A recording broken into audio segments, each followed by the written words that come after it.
Hello students, welcome to my channel. Solve करते हैं concept of physics के rotational dynamics chapter से subjective exercise का question number 70। A cylinder rolls on a horizontal plane surface if speed of the centre is 25 metre per second, what is the speed of the highest point. तो situation ये है कि एक cylinder horizontal plane पर roll कर रहा है और इसके सेंटर का वेलोसिटी हम लोग को गिवन है 25 मीटर पर सेकेंड।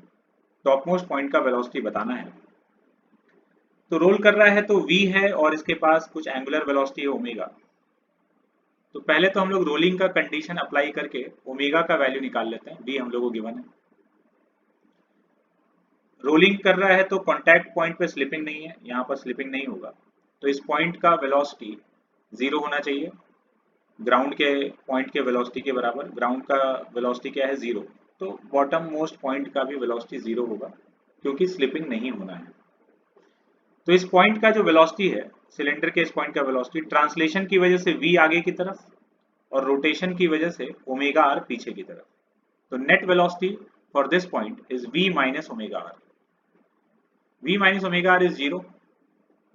तो यहां से v equal to omega R, वैसे डायरेक्टली भी हम लोग ये कंडीशन जानते हैं। v equal to omega R आ गया। तो टॉप मोस्ट पॉइंट का जो वेलोसिटी है, ट्रांसलेशन की वजह से v, सेंटर ऑफ मास के पास v है तो ट्रांसलेशन की वजह से v, और ये रोटेट कर रहा है ओमेगा से, तो रोटेशन की वजह से टॉप मोस्ट पॉइंट का वेलोसिटी आगे की तरफ ओमेगा आर।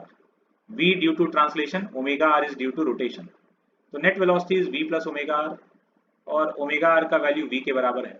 तो ये net velocity v plus omega R 2v के बराबर हो गया, which is 50 metre per second.